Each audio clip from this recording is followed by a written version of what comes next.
jalan-jalan rencananya, tapi pada saat itu jalan-jalannya sama kapal adekku, bukan kapal aku. Aku sebenarnya sempat sounding sih sama adekku yang ini, tungguin, tapi aku nggak, maksudnya kalau bisa pakai kapal aku aja, karena kapal aku kan aku udah hafal gitu loh, seluk beluk kapal aku. Terus kayak gitu apa ya, kru-krunya juga aku udah tau lah mereka tipikalnya seperti apa kan. Tapi ternyata aku tuh nggak dikabarin banget, tiba-tiba cuma dikabarin sama adikku yang udah nggak ada ini. Dia bilang katanya udah di Labuan Bajo Cong, dia bilang gitu. Terus aku baca tapi aku nggak bales karena aku waktu itu lagi meeting. Terus nggak ada kabar lagi, dan aku juga nggak ngelihat ada story gimana. Emang kan kalau juga nggak terlalu ini kan ya, nggak terlalu posting banyak dulu kan, karena memang kita mau nge-save dulu aja karena sinyal kan di sana kurang ya. Kita juga ngerti sih, cuman maksudnya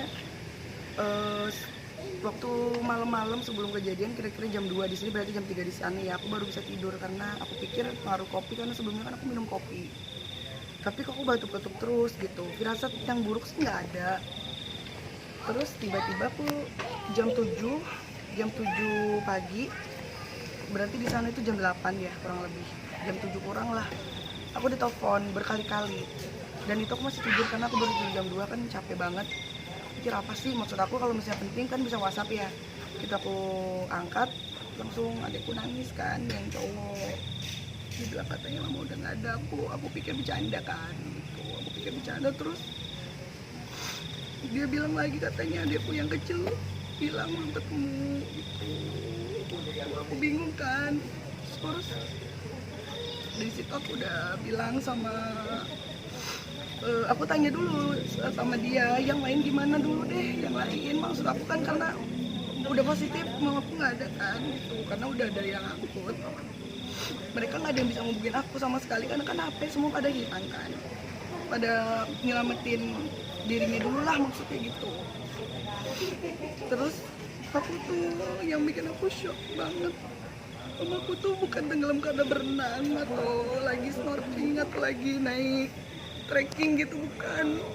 Mama sama adikku nggak ada karena kejebak di dalam dek kamar dek kabin kapal gitu. Makanya aku nggak terimanya di situ. Aku sedih banget gitu, karena maksud aku nggak nyangka itu kejadian ke keluarga aku sendiri, padahal aku selalu wanti-wanti sama ABK kapal aku. Aku nggak mau sampai ada komplain dari tamu. Maksud aku tuh aku ngejaga banget gitu loh. Aku ngejaga banget keselamatan tamu. Waktu kapal aku kebakar aja, yang pertama kali aku tanya tamu gimana, udah itu aja. Jadi bisa bayangin kan gimana rasanya begitu aku tahu ternyata mama aku sama adikku yang nggak ada gitu kan. Aku ngerasa sedih dan sakit hati banget karena pada saat itu nggak ada kru yang berani turun ke bawah kan. Aku juga nggak mau nyakin 100% karena aku nggak tahu kronologinya. Aku juga sangat menyayangkan banget tim SAR itu sangat terlambat datangnya. Makanya kenapa aku sedih banget, karena nggak ada yang berani turun ke bawah. Padahal mamaku katanya masih minta tolong. Jadi saya ada di kapal waktu itu. Saya kamar saya itu di tengah. Itu kan ada kamar paling atas, kamar tengah, dan basement lah paling bawah dekat kamar mesin.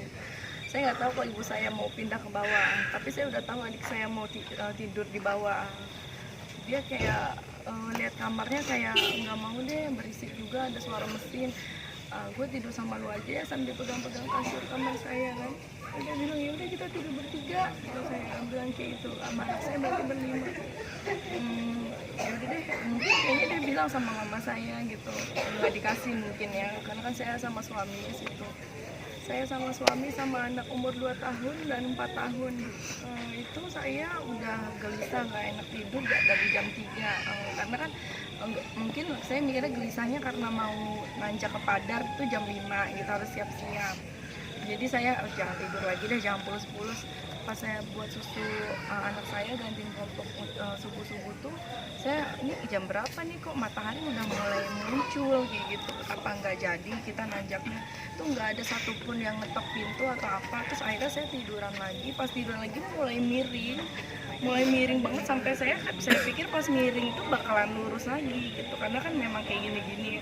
Pas miring banget sampai suami saya tuh, saya lihat kakinya tuh sampai ke belakang.